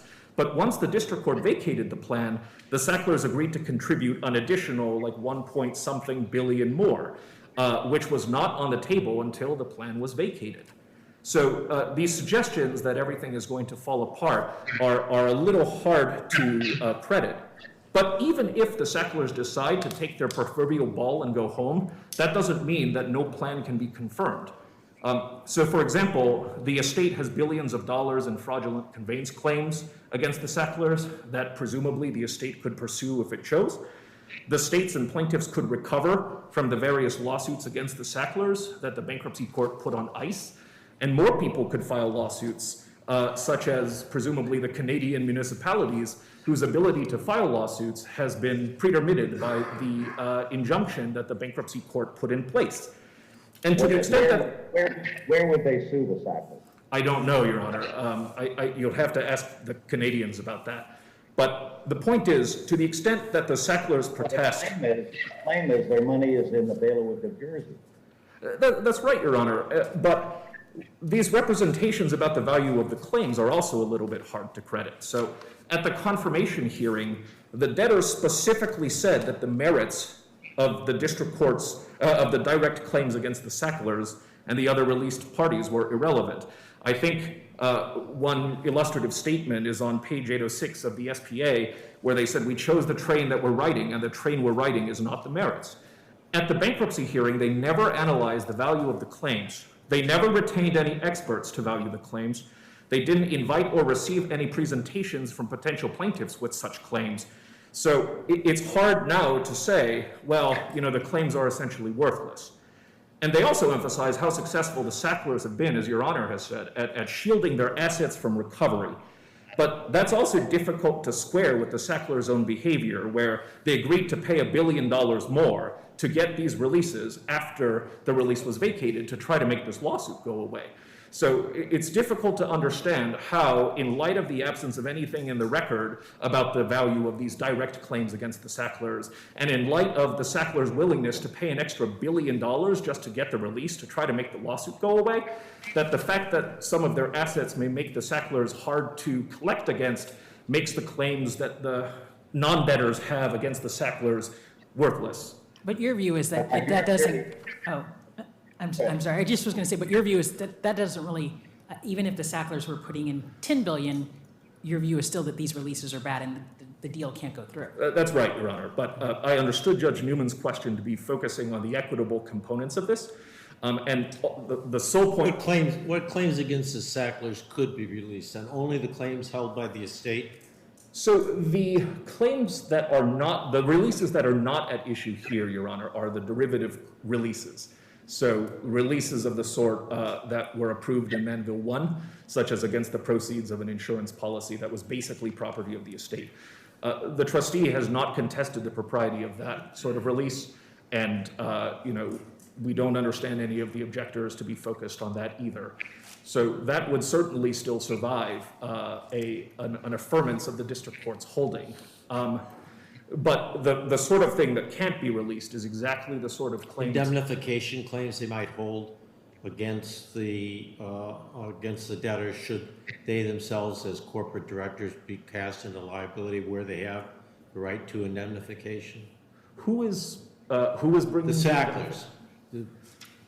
Could they be released from that? I'm not sure, Your Honor. I think the way we would think about it is whether, that is a claim belonging to the estate. One of the problems with this is that it seems like a hypothetical. There's no definition to this. That's why I was, when the the victims' counsel stood up. It was helpful in some ways to put some definition to it. And his view was there's one injury. I understand that. That's exactly what happened. That's MacArthur. That's exactly MacArthur, because there was a exposure to asbestos by a product that MacArthur sold that Manville made. So it was all contained within that, and that's why that recognizing the importance of the insurance policy, or the insurance coverage, and Judge Newman analogized to claims against a common res for which people could make, and that makes perfect sense to me. But it's hard to see the inappropriate. It's hard to conceptualize how this plays out as inappropriate beyond the bankruptcy court's authority without putting the actors together, because they're so fact specific and sometimes. And that's why I've continued to ask questions about the state direct claims. Yes, Your Honor. I've asked your Canadian colleague there, or representing the Canadian claimants, to expound to that. So, I mean, these are claims that you premise exist, but have no one's definitely asserted because of the injunction, right? No, Your Honor. So there's two sort of sets of claims that could be fit into an answer to you. The first are all of the claims that already existed, brought by a lot of the states, for example, that were put on ice but had survived motions to dismiss. Unfair business practices, fraud, like etc. state false claims act cases or something along those. So those all survived motions to dismiss, as I understand it, on the basis that they were actually derivative claims and not direct claims. And our brief sets out a couple of instances of cases surviving motions to dismiss on that basis under state law. So that's one category of claims that would be erased permanently by the release, that would be able to go forward under the district court's order if that's affirmed. Another category, of course, is claims that haven't been brought in virtue of the injunction that has been in place. And to the extent that they likewise assert direct liability on behalf of the Sacklers, then those too would be permanently extinguished, but individuals would be able to proceed on them to the extent that the district court is affirmed. But to your point that there's essentially one injury, that's potentially true as a factual matter in some of these cases, but the fact is we just don't know, because, as Your Honor has pointed out, that is a necessarily fact-specific inquiry. And the point of the release is that it pretermits any such inquiry. Nobody gets to go to court to try to test whether their claims are sufficiently overlapping. And Your Honor, even if the claims were sufficiently overlapping, that wouldn't solve the constitutional problem, because as Your Honor is quite aware, it's just a fundamental principle of tort law that even though you may suffer one wrong at the hands of multiple actors, you have an individual claim, an individual cause of action against all of the actors who have injured you. And it's that cause of action, that property right under Zimmerman-Brush, which is being permanently terminated by the Sackler release. And that's something that there must be a clear statement from Congress before a bankruptcy court can assert that authority. And I want to close by underscoring the importance of that constitutional question, which didn't get a lot of airtime in the presentation of the other side. Could I just, I'm sorry to Oh, jump of course, in. yeah. It's related to this, but the constitutional question. I guess I'm wondering how the constitutional problem you see here in terms of extinguishment of property rights and claims, how does that not also apply to 524G? Is that unconstitutional? No, Your Honor, and that's true for two reasons. The first is Congress enacted 524G. And Well, when Congress can't go against the Constitution. No, that's right, Your Honor. But as the Supreme Court and other cases have held, Congress's rearrangement of the economic relationship between actors is subject to rational basis review. But the reason that's true is because the Constitution vests authority in Congress and Congress alone to make decisions about how to balance the countervailing policy interests. And the heightened procedures in 524G, which, by the way, were not followed here, only underscore the extent to which Congress took seriously those constitutional concerns. Here, Congress has not acted. And so for the bankruptcy court to assert the authority to just copy-paste provisions that might be constitutional in the limited context of derivative claims in asbestos bankruptcies and say, well, we think that these provisions are good enough in this context for direct claims in non-asbestos bankruptcies, that's a key separation of powers problem, and nobody in this case has cited any authority for the bankruptcy court to craft remedies that is, a power traditionally arrogated by the Constitution to Congress and Congress alone. I see my time has expired, but If So I you, just want to ask one short question, if I may. Is there any finding of fact made by Judge Drain that you think is clearly erroneous? yes, Your Honor. So if this court holds Are they that, numbered?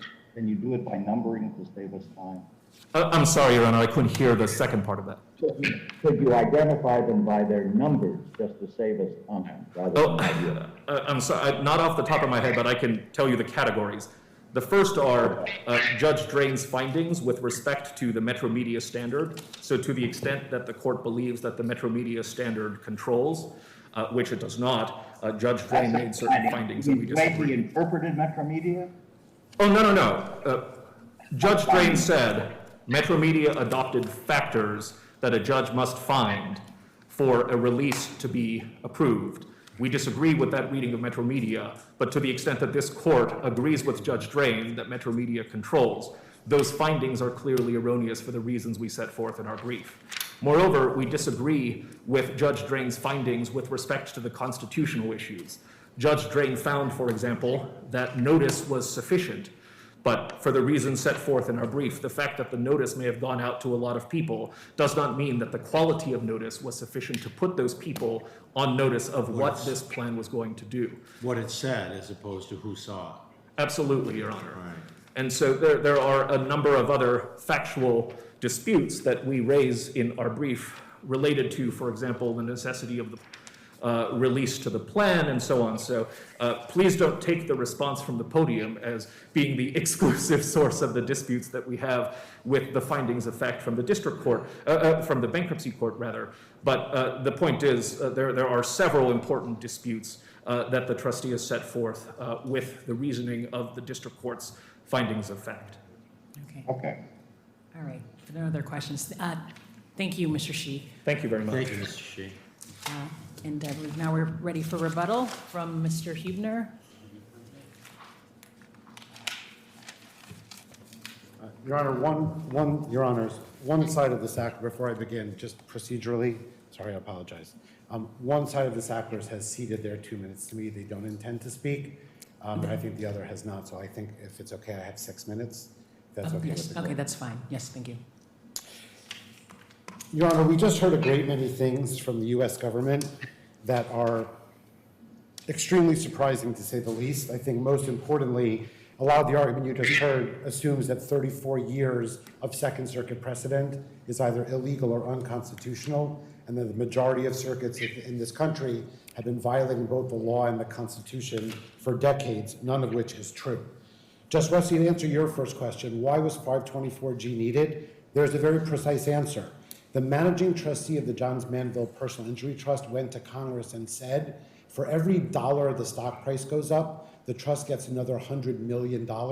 Can you please clarify to leave no doubt that the trusts are rock solid? And in light of that testimony, Congress agreed to pass a specific statute. Number two, Your Honor, with respect to inconsistency, which we heard a fair amount of argument now, let me remind the panel, if I may, that at page 64 of the government's brief, they concede it is their burden to prove inconsistency under Hardage, not ours. That burden most assuredly has not been carried.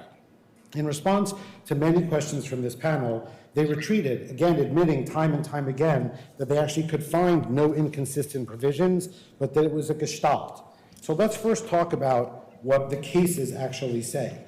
What Law v. Siegel, which he relied on, actually says is that 105, which is actually not the section implicated here, can violate the quote, express terms, close quote, page 422, quote, explicit mandates, close quote, page 421, and quote, specific provisions, close quote, at page 421-22. Well, that's no doubt true.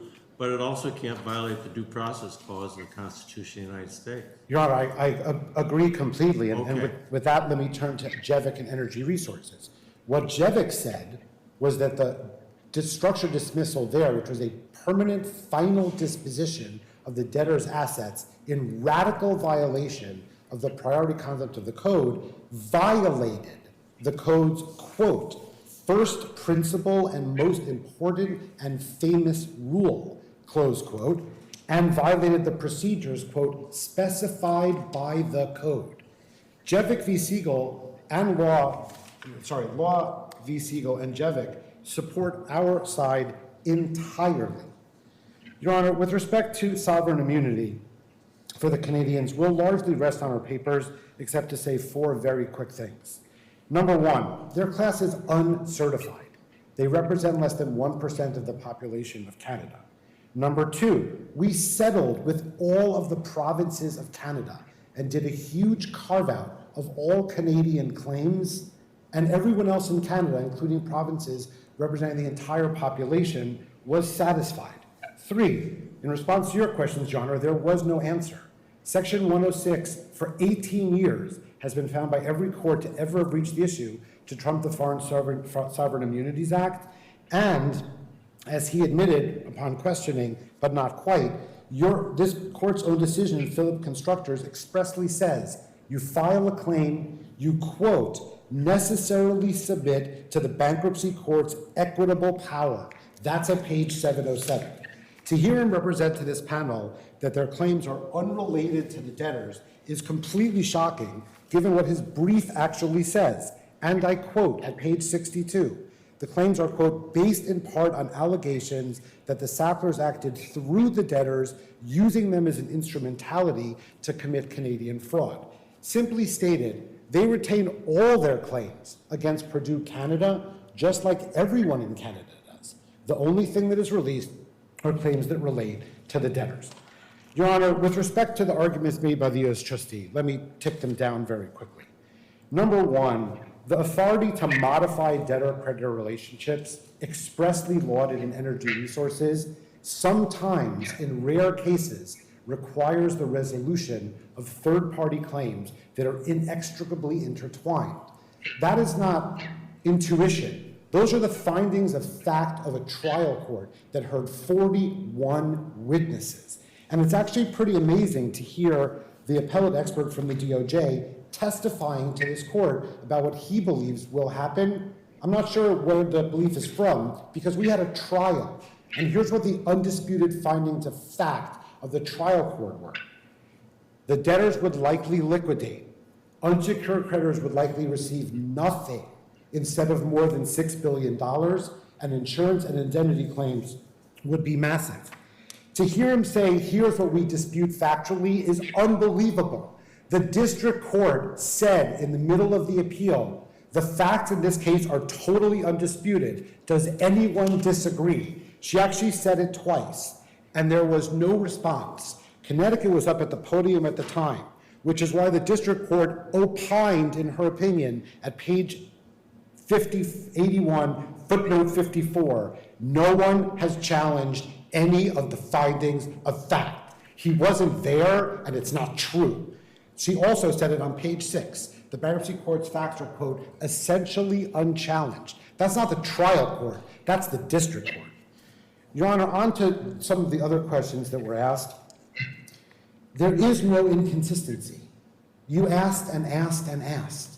And the Second Circuit, the Third Circuit, the Fourth Circuit, the Sixth Circuit, the Seventh Circuit, and the 11th Circuit have likewise found no inconsistency. Energy Resources creates incredibly broad authority to modify creditor relationships. Here's a little known interesting fact. Energy Resources, in fact, was kind of a third-party release case. You can't tell it from the Supreme Court's opinion, but I'll tell you what actually happened because it's in the bankruptcy court opinions in the briefs.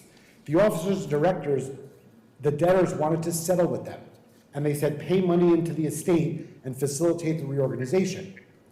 And the D's and O's said, we'll only pay if you pay the IRS in the order we like that lets us off the hook for our responsible person liability under 6672. And the court put it in the plan. And then the IRS said, are you insane?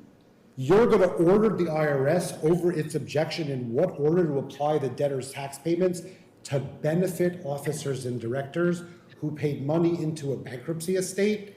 And guess what the Supreme Court said? They said yes. And that's why both Aradime in the Seventh Circuit and Dow Corning in the Sixth Circuit expressly rely on energy resources for third-party releases. This court created the whole doctrine before 524G was enacted because the world needed it. And virtually everyone has adopted it because when you get to mass torts like this, the money for the victims is often up at the parent companies. Your Honor, another factual finding that clearly counsel was unaware of is that Judge Drain found as a matter of fact that more discovery was provided in this case than any case he has seen in his, I think he said, 34 years as a lawyer and judge, and more than the Sacklers would have provided had they been in Chapter 11. Another fact that he appears not to know is that the majority of the Sacklers' wealth is not in their own name. It's in trusts, many overseas, that are not bankruptcy eligible.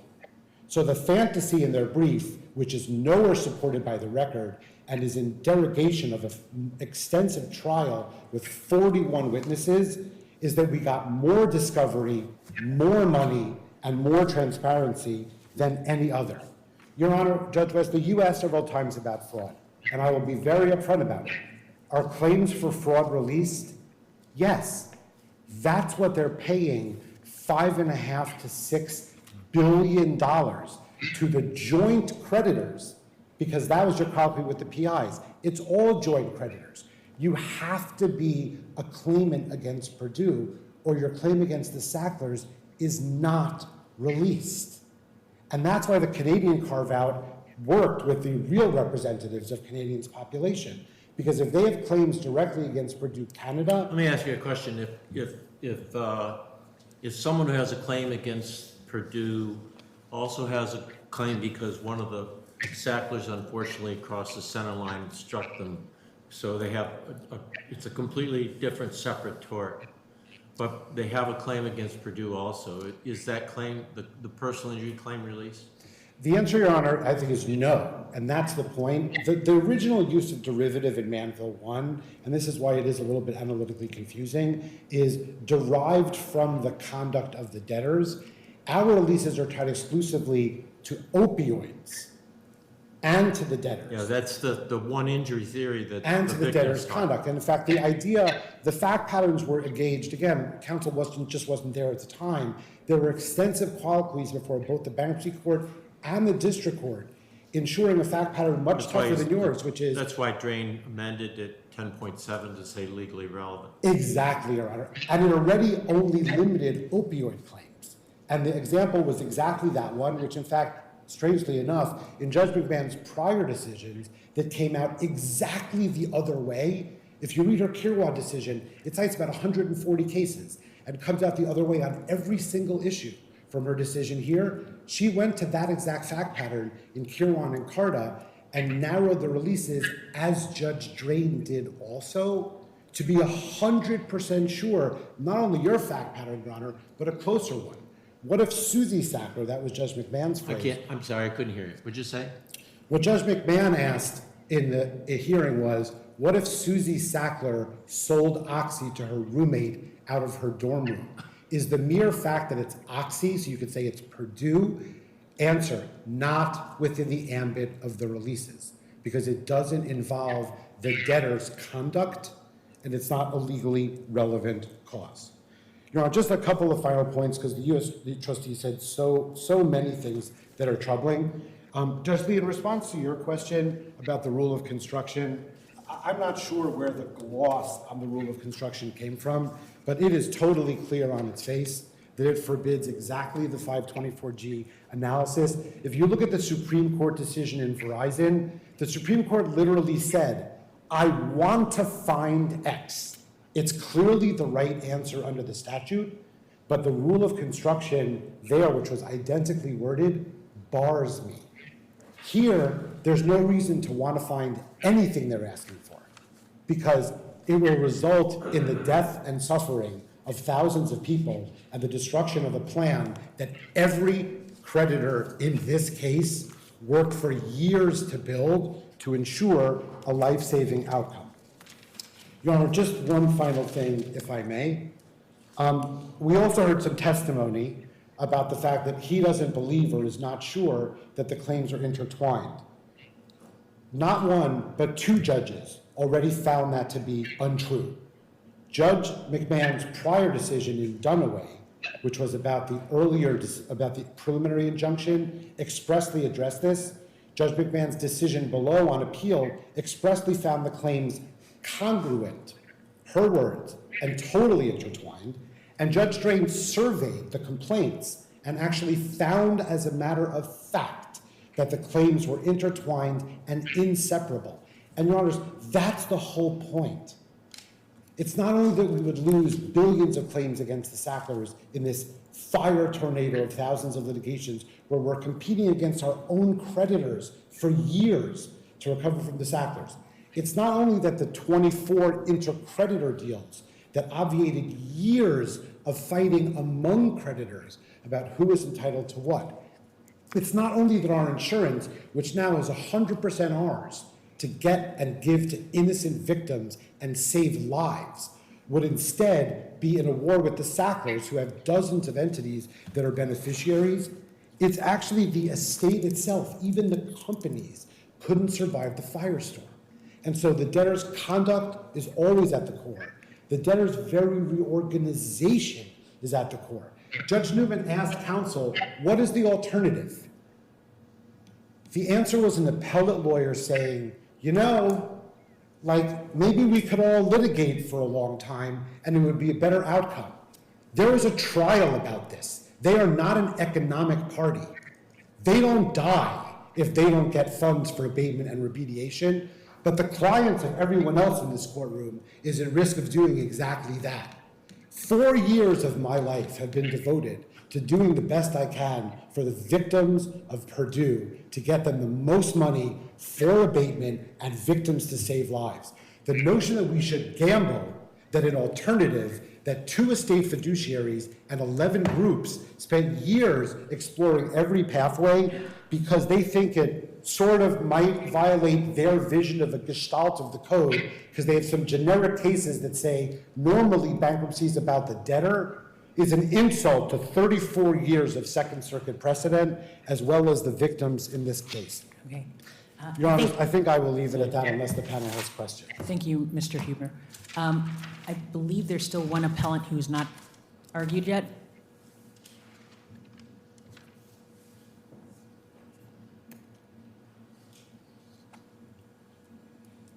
That's a hard act to follow, and I won't take long. Maura Monahan on behalf of the Mortimer side, initial covered Sackler parties. I just wanted to address one discrete point that Judge Lee had raised, which I think went to the question of what the Sacklers' role was at Purdue at the time that these releases and contributions were negotiated, because it would be troubling if a party got to be on both sides of that transaction and in fact determine their own fate. And I wanted to note that that was absolutely not the case. The last Sackler left the board of Purdue long before Purdue filed for Chapter 11. Judge Drain actually appointed an independent examiner to look at the question of whether the Sacklers had exerted any influence over Purdue in the arm's length negotiations and concluded that they didn't. These negotiations were overseen by eminent mediators who had a very strong view. To answer Judge Newman's question, it certainly was not the Sacklers' opening bid by any means that ended up being the amount. And then, of course, it was all subject to a very thorough scrutiny by the court at the confirmation hearing. So that's all I wanted to say, just to make sure that was clear. Okay, thank you. Thank you, Your Honors. And so I think we've covered all the parties now. Thank you, everyone, for your arguments today, and thank you to all of our court staff for making everything run smoothly. With that, we'll take it under advisement, and I'll ask the